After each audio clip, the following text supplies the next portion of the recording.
જય શ્રી કૃષ્ણ, જય માતાજી. કેમ છો બધા? મજામાં? તો સ્વાગત છે તમારા બધાનો આજના એક નવા વિડીયોમાં. અત્યારે જો ઘડિયાળમાં 8 થઈ ગયા છે અને અમારે સવારમાં પહેલું કામ શાક કરવાનું જ હોય. ક્યારેક કપડાં ધોઈ નાખું પહેલાં.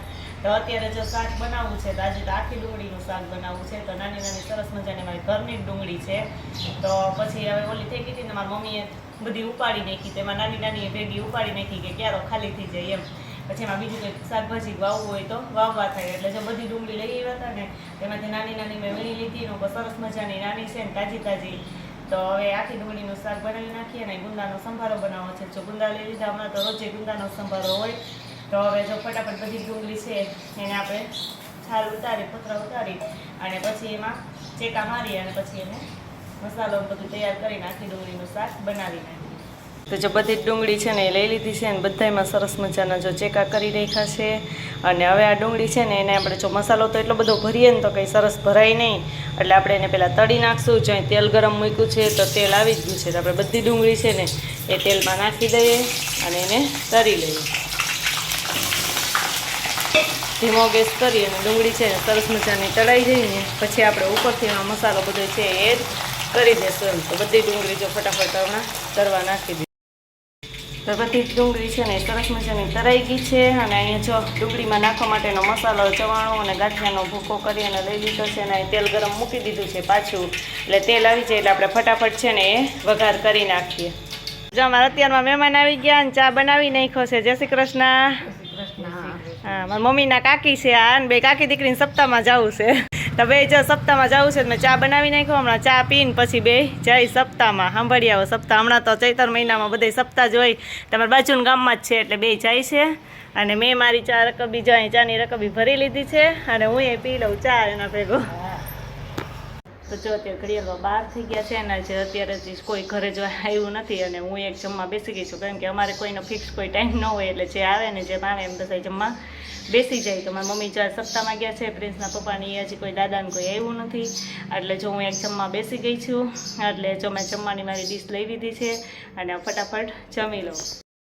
તમે જમવામાં જો મેં મારો બાજરાનો રોટલો, મમરી અને ગુંદાનો સંભારો લઈ લીધો છે. જો સંભારો બનાવી નાખો અને આપણું આખી ડુંગળીનું શાક છે મસ્ત બનીને જો તૈયાર થઈ ગયું છે અને બહુ સરસ શાક બન્યું છે.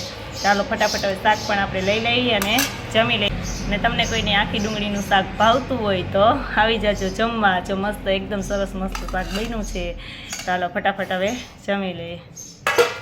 તો જો અત્યારે ઘડિયાળમાં 6:30 થઈ ગયા છે અને હું જો અત્યારે અહીં વાડી આવી ગઈ છું. અને અત્યારે ત્યાં એકદમ ઠંડો ઠંડો પવન આવે છે અને વાતાવરણ બહુ મસ્ત છે. કેમ કે અત્યારે અહીંયા ખુલ્લી જગ્યામાં છે ને પવન ને બધું બહુ, આખો દિવસ તો ગરમી એટલી હોય. અને ઘરે જો કે ગામમાં તો આમ પેક બધું થઈ જાય ને એટલે એટલો બધો કંઈ પવન આવતો નથી. અને એકદમ આમ ગરમ વાતાવરણ હોય, ગરમ ગરમ લૂ જ આવે. પણ અહીંયા જો અત્યારે વાડી આવીને તો અત્યારે 6:30 થઈ ગયા છે ને તો એકદમ સરસ મજાનું એમ કે મજા આવે એવું છે વાતાવરણ. તો જો અહીંયા આવીને મેં સીધા માતાજીના દીવા કરી લીધા છે. અને હવે એમાં થોડીક અથાણા માટેની કેરી ઉતારવી છે આંબામાંથી. તો ફટાફટ થોડીક કેરી ઉતારી લઈએ. તો હાલો હું હવે જો અહીં દીવા કરી લીધા અને પછી કેરી ઉતારી લઈને મારી મમ્મી જો હજી ભેંસ દોવે છે તો એ ભેંસ દોઈ લઈએ ને પછી અમે કેરી ઉતારી.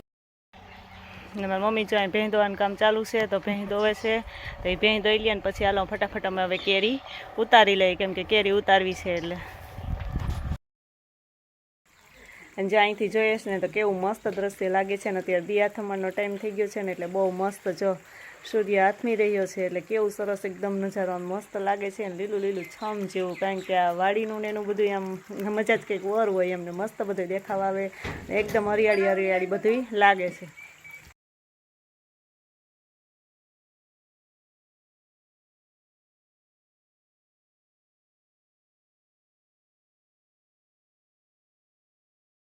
તો જો અમે કેરી આંબાનું કામ ચાલુ કરી દીધું છે. અને મારી મમ્મી જો આંબામાંથી આંબા માંડ્યા છે કેરી. ને થોડીક એ બાજુ છે, આ બાજુ નીચે નીચે છે ને કે તો આંબી લે. કેમ કે ઉપર ઉપર તો અમારી કીધે અંબાઈ નહીં.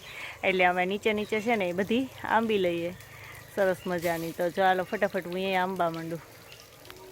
બહુ મસ્ત છે કેરી, તાજી તાજી ઘરની જ કેરીનું જો અથાણું કરવાનું છે. તો મસ્ત જો અથાણું થાય ને જારી પડી ગઈ છે અંદર.